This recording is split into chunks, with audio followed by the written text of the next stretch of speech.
They say Nigeria is too rich to be poor and too poor to be rich. Why has the country stagnated on the path towards development? Listen to The Conduit on Vision FM 92.1 Abuja every Thursday at 9 a.m. as we explore issues around illicit financial flows in Nigeria, government's regulatory and policy frameworks, and offer practical recommendations to addressing the economic problem. The Conduit is powered by the Center for Democracy and Development, CDD, with support from Trust Africa.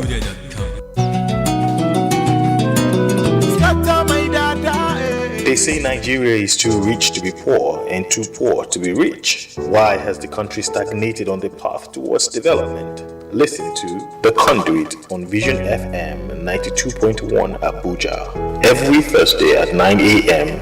as we explore issues around illicit financial flows in Nigeria, government's regulatory and policy frameworks, and offer practical recommendations to addressing the economic problem. The Conduit is powered by the Center for Democracy and Development, CDD, with support from Trust Africa.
5 minutes gone down 9 o'clock. Very beautiful Thursday morning to you.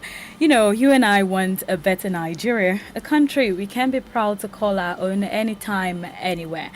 But have you ever wondered what could be holding maybe our resources down and making us not feel the dividend of democracy or even see the exact impact of revenue generated, especially from the informal sectors in the economy? Those informal sectors will definitely bring to the light on today's episode, because these informal sectors actually directly involves you and I. Successive governments seem to have not been able to sustain the various economic development plans, and this, some people think, has led to the present situation of lack of adequate infrastructure for economic development, which is vital to every country. What could be the problem, and do solutions exist to this problem? With the rising level of unemployment in the formal sector, the number of those seeking for opportunities in the informal sector seem to have increased. Illicit financial flows and Nigeria's informal sector is our focus on the Conduit today. The Conduit is a program, I'll say it's a channel through which things flow out, and it's brought to you by the Center for Democracy and Development in support with Trust Africa. It seeks to redress issues surrounding the illegal movement of the country's resources in form of cash and assets alike, that unrecorded and mostly untaxed illicit leakage of capital and resources going out of the country. According to estimates by the International Labour Organization, that's the ILO, the informal economy is I beg your pardon, as a percentage of the country's gross national income (GNI) is as much as 60%. These activities make up a huge part of the country's domestic and international trade. However, while informal economic activity provides jobs and income for the country, it seems to pose threats to adequate revenue generation to the government. Thus, the aim to interrogate general patterns and dynamics of informal economic sector in Nigeria within the control and context that's in the context of illicit financial flows, IFFs. As resource person today in the house, we have Tunde Aremu. He is a policy research and influencing manager of Plan International Nigeria. Welcome to the program, sir. Thank you, my sister. My name is Omleha Odi. Okay, thank you, Omeleha. Okay, we just hit the discussion today. How crucial is the informal sector to Nigeria's development? Well, informal sector is central to our development, really. Okay. And then let me quickly make a correction. When you were doing the introductory, you said that the informal sector contributes, accounts for 60% of our GDP. GDP, yes. As at 2016, it has risen to 65%. That's how much it is. And when you say that the particular sector contributes 65% to the GDP of a nation, Yes. that means it's that huge. As at 2015, the informal sector in Nigeria was worth 38.7 billion naira. That's the informal sector. That's the informal sector. That's how much it was worth then. 38.7 trillion, trillion, not billions, 38.7 trillion naira. I mean, practically, that's where our economy is. Don't also forget that, unfortunately, we live in a country where the manufacturing sector is practically on hold. It's almost dead. That's the situation we have on our hands. Where's the textile industry that used to boom in the 70s, in some part of the 80s? Yes. What has happened to it? The skin tanning industry, which was domestic then, which was also largely informal, really. I mean, unfortunately, the beverages are not doing well. Forget all the statistics that you are given. You find a situation where I don't want to start doing advert for them. I won't mention the company so that they don't be you. But you find one of the largest beverage manufacturers in West Africa. In Nigeria, I call it West Africa now because it used to be located in Nigeria. But now, you find that they used to have some noodles. Yes. They no longer have it in the market. They used to produce some coffee. The coffee is that you drink in Nigeria that they sell to us is actually no longer manufactured here. A lot of things have been taken out of this economy. So you find that you have the formal sector that are shrinking, and what you also have that is thriving at this formal sector in Nigeria is what you call the service sector, not the manufacturing sector. When you say the service, what do you mean? Service sector, or the banking, Okay. the public relations firms, Different from goods. different from goods. Okay. And you find out that, look, it's manufacturing that drives economies. Go and check around the world. It's not the service. The service is what you call it. It supports. It lives. It derives its existence from the reproduction sector, the manufacturing sector. And what it also means is that, what I'm suspecting is that our service sector is actually supporting foreign producers, those who are bringing foreign products to the country. External inflow and all of that. Yeah. Okay. And what it also means, mind you, is that it means that a lot of what they are also supporting is also taking resources out of the country. Okay, let's hit this informal sector right now. What actually constitutes the informal sector? When you talk about the informal sector, it's wide, it's huge. It ranges from, some of them are into production, some of them are into regular trades. Your account across the counter trade. Some of them are in some traditional trades too. I mean, you have farming, you have all sort of sectors that are there. But the informal sector is huge, as I said. A lot of them transfer their business without going through the formal and regulated system. The fact is regulated. Is it what differentiates the informal from the formal? It's largely part of it, really. It's the fact that it's not regulated makes it largely informal. That's part of the issue. But beyond that, it's also that a lot of time they are not captured in a database. That's why we even feel that, look, the 38.7 trillion contribution that we were talking about, that it's worth as that the informal sector is worth as at 2015, and the 65% we say that is contributing to our GDP may actually be understated. Okay. Because it's not because it's largely uncaptured.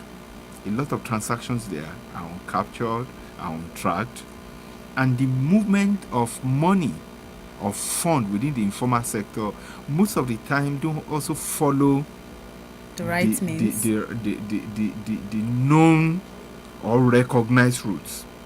A lot of transactions are through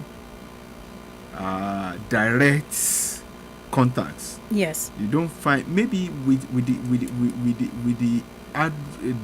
the advancements in electronic banking, with people now doing some transfers on their phones, on doing e-transfers, maybe because of that, a lot of money may be moving through the banks now.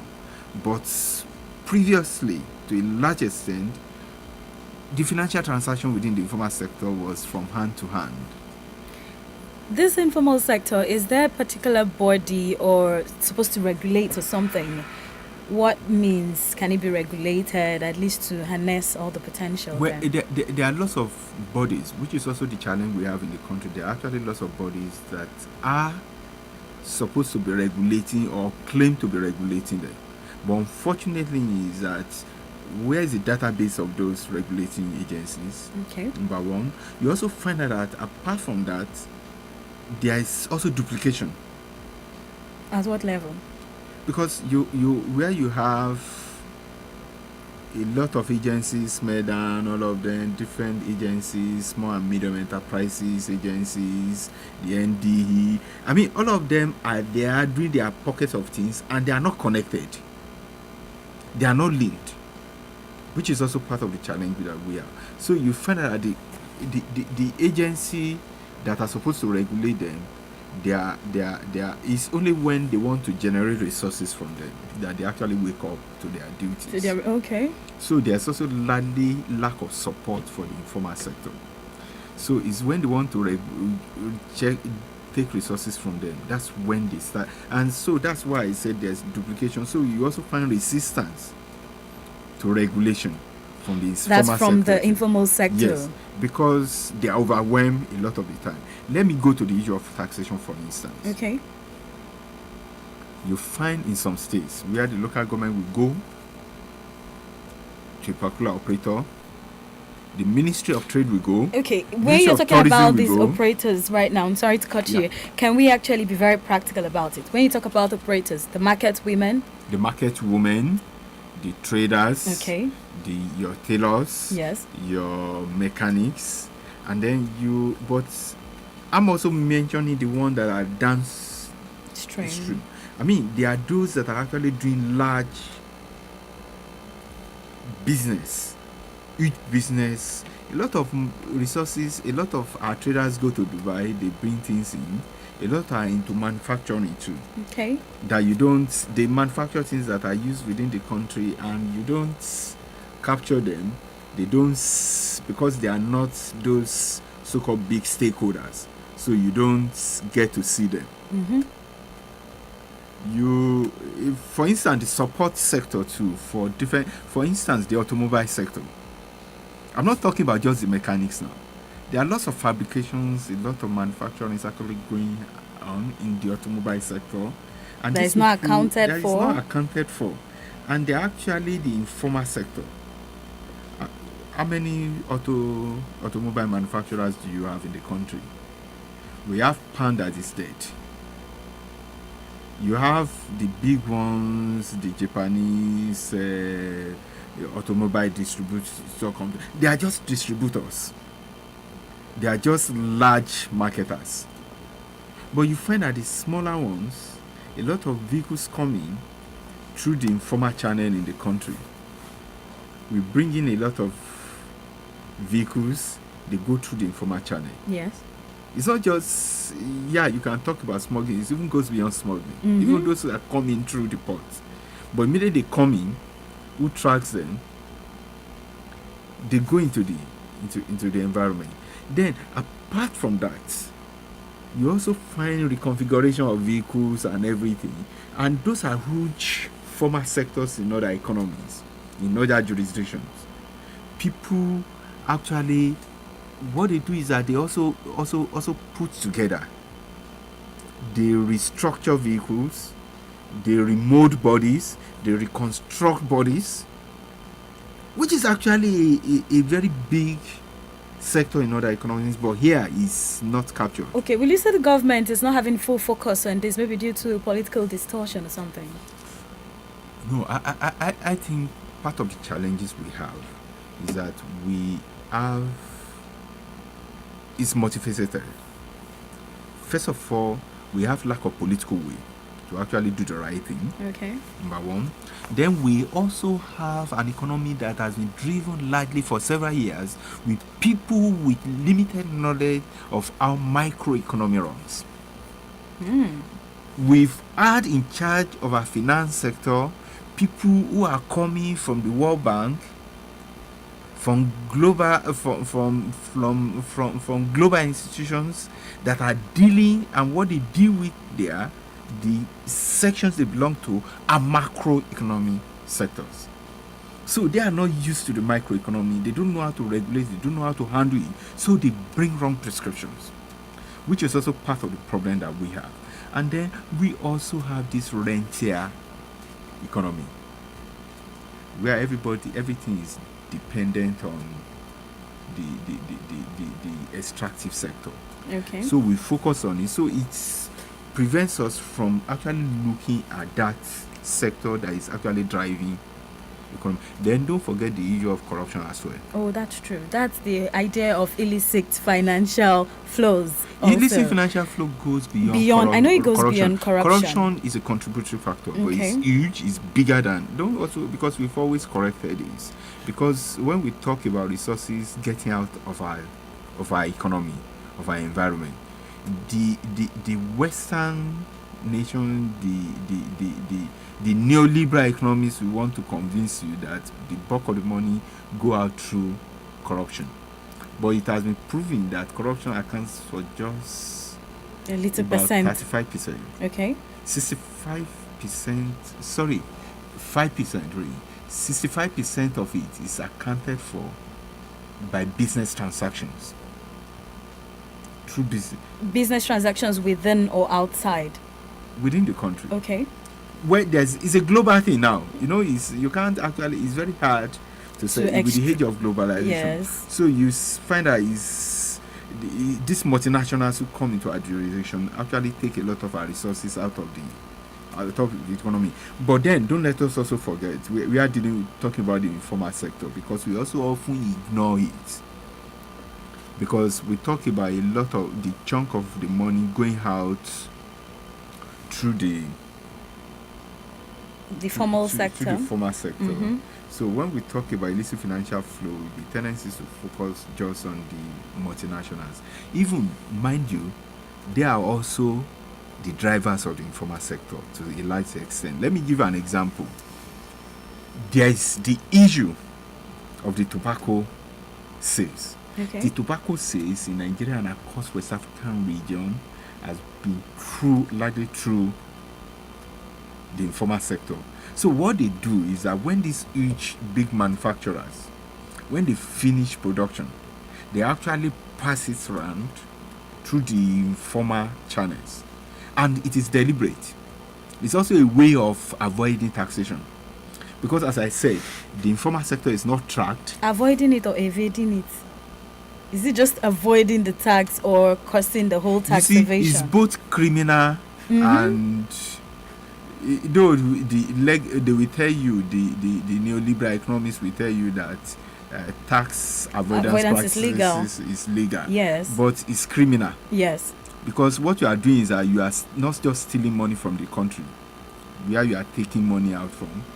You are actually stealing healthcare, you are stealing education, you are stealing road, you are stealing hospitals. All the infrastructure that should stealing be the for infrastructures. That's the what country. you are stealing. Yes. Because we should stop talking about just in terms of naira, dollar, pounds, or euro, or yen, or whatever. We should be talking in terms of what they translate to. Okay, so other than multinational companies you've mentioned, which other actors or networks are involved in illicit activities in the informal sector? There's also the crime sector that we can also not forget. I mean, a lot of some of the informal transactions that also take place. The informal sector, you see, we talk about smuggling, we talk about bringing in things into the country. Don't also forget that a lot of those things are also used to cover the tracks of some deals in drugs, of some deals in human trafficking. So they have to bring in their resources after they've engaged in those criminal activities, because you have to explain how the money is. You can't just transfer money, because particularly now that EFCC and different agencies are also tracking financial transactions. Yes. So what they also do is that they now use the informal sector to bring in a lot of things, and they dump it into our economy. And what they do is that all the goods that come in through the illegal routes are also a lot of time the money that they use in bringing those goods in are process of crimes. So it's that's why I said when we were starting out that it's complex. It's variegated. It has so many branches. So it's not a one-track thing. And that's why the state, unfortunately, has not gotten its act together to actually track it. So you find out that a lot of money is going out of our jurisdiction. Some of the time, it's better to use narratives to explain this so that your listeners can also understand it. Yes. There have been instances which I don't know. Unfortunately, the customs has also not learned to also explain this to people. There are instances where you find people importing things into the country, and they get to the port, and then they ask them to pay certain duties, and those persons abandon those goods at the port and never come back for it. Mm-hmm. What serious business person will actually spend money, import goods, and then abandon it because they say come and pay some duties? And it's also because some of the time these are process of crime, from drug deals, from human trafficking, from all sorts sort of also illegal transactions. And what they do is that they don't actually need those goods. What they just wanted to do is use them to account for the money that they are bringing, and those type of transactions are not taxed. Okay, to account for the money they are bringing in, how? I need to understand this. If you suddenly wake up and you have 50 billion in your account, and your bank is informing the FCC that you have that money, you have to explain how you got it. Okay. So what they do is that they have to have semblance of some businesses ongoing, and that's what they do. So, and some of them are actually into some trades that are illegal. They take money out of the environment for all sorts of transactions. don't forget that we also said that 35% of illicit financial flow is actually conducted through criminal activities. That's part of the challenge we have. So it's, as I said, it's compartmentalized. There are several factors responsible for it, but unfortunately we don't have a system that can track them, that can respond to them. And do the regulation and all of that? Unfortunately, though we are part of the first set of countries that bought into the idea of dealing with illicit financial flow. That was why the then president, General Olusegun Obasanjo, was one of those who was part of the African leaders then that set up the Mbeki panel on illicit financial flow, with the support of ECA then. But you know, the challenge is that in spite of that, Nigeria has not put in place the mechanism for actually dealing with illicit financial flow. I mean, there have been lots of promises. Even till now? Even till now. I mean, there are lots of promises. I remember there was a time when the Nigeria Tax Justice and Governance Platform is a coalition of NGOs, including CDD, Action Aid, Christian Aid, Oxfam, a lot of organizations, local NGOs as well. We got into it. But you know, the challenge is that we are in collaboration with the Nigeria Labour Congress and the International Trade Union Congress, we approached the Minister of Finance and raised the issue of illicit financial flow and the need to deal with it. Promises were made. Nobody has gone back to those issues. You see, when you are not dealing with that you can track, how do you deal with the one that is very hard to track?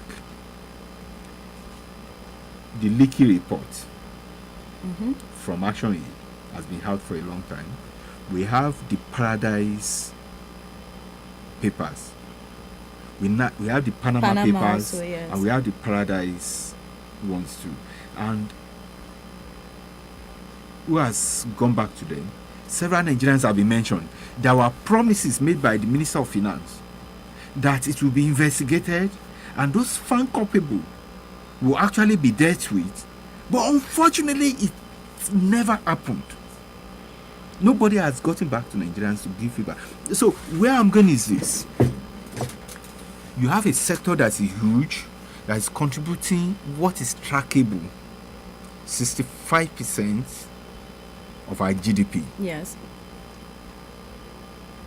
But that's what we are able to, in an environment where we lack data.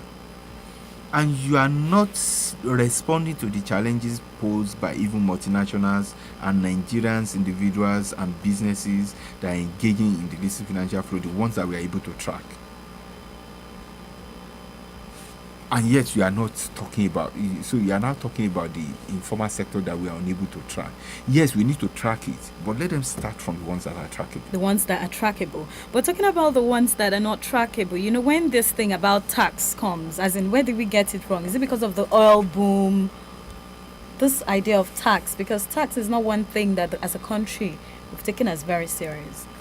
Well, I think, don't forget, part of the challenge we have is that of the oil boom that we mentioned.